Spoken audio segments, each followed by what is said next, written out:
Okay, for this weekly video, I wanted to talk about something other than just the channel updates. I wanted to talk about conspiracy theories. There's a lot of angles I could approach this from, but I thought I'd just approach it from, like, what's the appeal? Why do people believe in them? And, because to me, I think it's generally a thing where people want to believe in them, and that's why I use the word appeal. There's a bit of a catch to that, but I'll get into that later. I guess by conspiracy theories, to me, I'm talking about things like celebrity deaths, and when people say, oh, they were assassinated, or they didn't really die, or they were replaced by a doppelganger. The Paul McCartney thing is a great example, and uh, another one that I think is really funny is when people are saying all these different celebrities are transgender, and maybe they're not even transgender, they're just a man or a woman dressed up as the other gender, and 9/11 being an inside job, all the conspiracy theories around the John F. Kennedy assassination, and more things like that rather than gang stalking and I don't know, the really you know, the conspiracy theories I'm talking about are more the ones that people will believe. People who lead pretty much they're like normal people and they just believe some crazy things. I think when you get into stuff like gang stalking and people who are convinced like they're living in like the Matrix or something, I think that kind of stuff is like that's where it gets into mental illness and it's a different thing entirely. Because my premise with conspiracy theories, such as 9/11 being an inside job, is that people want to believe the conspiracy. And I gotta preface that to me, that's really different from something like gang stalking. I think those people believe in that kind of stuff are, I don't know, they have mental issues and they probably don't want to believe that anymore, and that's just really sad. And unfortunately, I don't know if there's really much to do for people like that. But uh, the thing with the other conspiracy theories is, it seems almost like it's not like something they don't want to think about or something that stresses them. It's like they get excited to talk about it, and I think that's one of my what I see as one of the appeals of those theories is that it's almost like they get to be part of a secret club where they're in the know and they talk about all of these things and it's sort of like, "Ooh, did you hear this?" And like another great example is the Bohemian Grove and them thinking all these elites like sacrifice children. And anyways, it's like they think, well, we have like the secret knowledge on what goes down in all these places. And I think some people will say, well, they believe that stuff because like they really think this is going on and they think it's terrible. A great example to me was when I was working at UPS and I think it was Kobe Bryant. I don't follow sports at all, so maybe I'm getting the name wrong, but I think it was Kobe Bryant died in some plane crash or something, and this guy was telling me about how terrible it was, but then he was talking about how they actually had him killed, and I don't know who they was, but and I don't know, like I made the suggestion to him like, yeah, people want to believe that, and he's like, why would I want to think that? And to me, one of the appeals of like that in particular, like thinking, oh, these celebrities didn't actually die. It's sort of like this, or thinking they didn't die of some normal cause or an accident, like they had to be assassinated. They had to be killed by someone.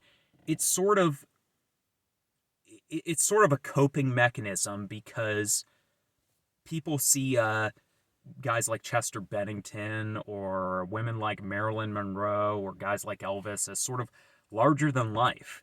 And I think it's really hard for people to accept that they commit suicide, that they died of natural causes that anyone could die of, or in the case of suicide, that they could just be so tormented by whatever or reach such a low point in their life that, yeah, they would just end it all. And I think it's a lot easier to believe in a way that they were just assassinated. Now, I'm not against that. That's my theory. I'm not against the idea that maybe, the people believe these have other reasons, but to me, it's weird how much they'll cling to the idea of these assassinations and or these ulterior explanations for why they were killed. And that's why I tend to believe they want to believe it. They want to believe they have these larger than life ideas of a lot of these people. And it's just, it's kind of too hard to admit that they could just die of the same things any of us could die of. The idea that the assassination is the only thing that could kill them, it sort of makes them a martyr in a way. And if you think about someone like a lot of the people who get really idolized in history, they're people who die of they got killed by someone, and then they get remembered as a martyr for that. So yeah, I have some notes written here, so I'm just going to be looking at them. I think another thing with some of the stuff like the Illuminati or the big evil celebrities and the big businesses that control the world and all this stuff, it's a way to have a boogeyman.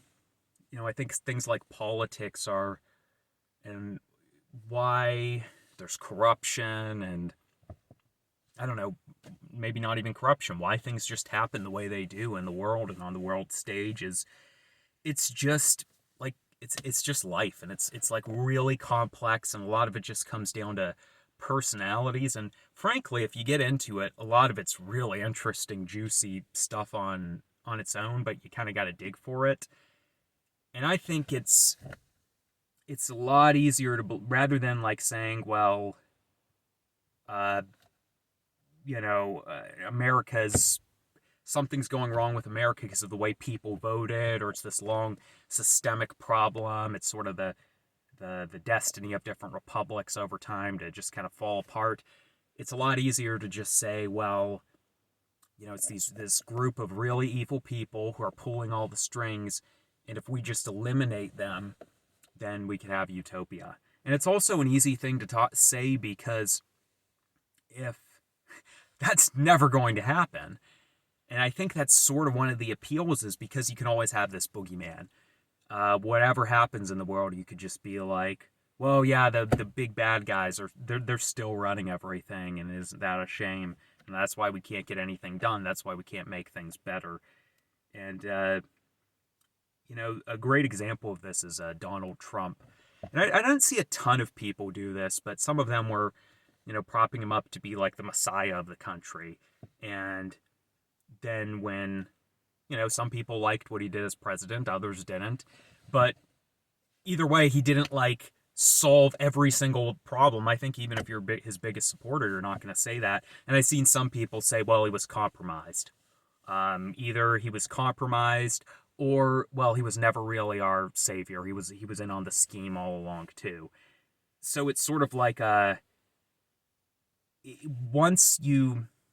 that's why they're so vague about solutions. They'll sort of like paint boogeymen and stuff, but it gets harder when you paint a good guy, because if like Donald Trump was your good guy and he gets power, well, now you're going to see if your conspiracy theory really pays off, because well, now your guy has power. He should fix things, or like something should change. And some of them will just say he's compromised. So it's just this continual passing of the buck.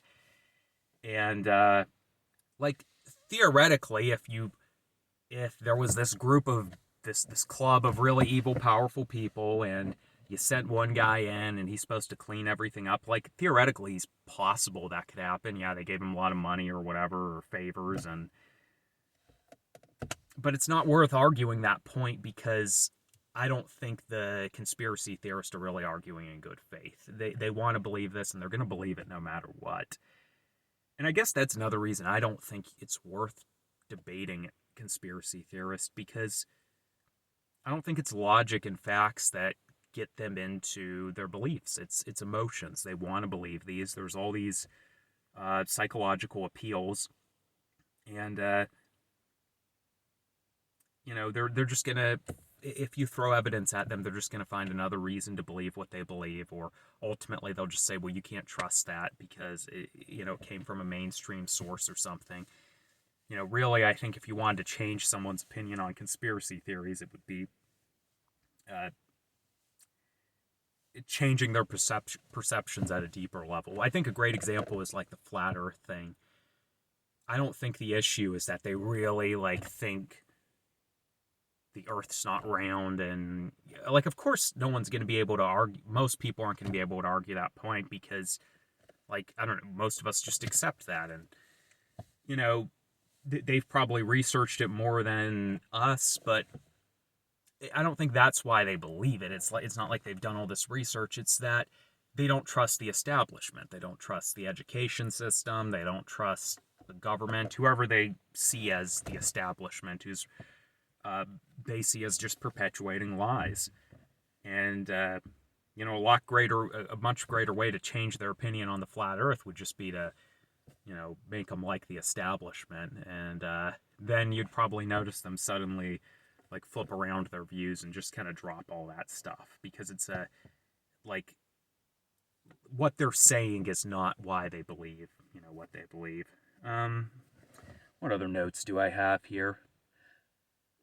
There's a whole bunch I could go on about, but I'll just throw out one more thing, is that John F. Kennedy's assassination is one where I think people just keep believing all these conspiracy theories, which basically boil down to other people wanted him killed rather than just Oswald. And no matter how much evidence you throw at them, they're going to keep believing that, because then the story, if they just accept that, the mainstream narrative, the story of John F. Kennedy ends. And in a way, it sort of keeps someone like him alive. Or very least, I don't know, yeah, I guess that's a good way to put it. It sort of keeps him alive in a way to keep this discussion going on, whereas, there's not really much to talk about if you just accept the mainstream narrative. It's less exciting, it's less fun, and I think for a lot of people, it's just, that's kind of what it is. It's a bit of fun, it's a bit of coping with tragedies, and with the Kennedy thing, it's also, I think it's a lot of just not wanting to believe someone so, great could be, well, if you think he was great, someone so powerful in such a position of power could be taken out by a rando, basically, a random person. And I guess one more thing is, I don't know, I don't see, outside of feeling like it's pointless, I don't really see the point of arguing with many people about conspiracy theories, because, I don't know, for a lot of them, it's just maybe this isn't your experience, but for me, a lot of conspiracy theorists, they're nice people otherwise. Frankly, if I'm on the job, I'd rather talk about some crazy conspiracy theory or Bigfoot than just workplace drama or, depressing stuff in the news or whatever.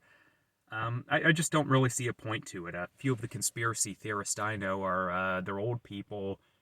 They don't have much going on in their life anymore. It's just just let them have this little fantasy. There's, they gotta have something, and there's really not much harm coming from it. Now, I think if a ton of people are believing conspiracy theories, there might be an issue with that, and it also, even if it's not particularly the theory they believe, it might kind of say something about the environment or the society you live in if, everyone's believing that stuff. That, there's obviously some reason people feel this dissatisfied. But anyways, I'm going to wrap up the video here, and this is a topic I'd like to come back to in the future.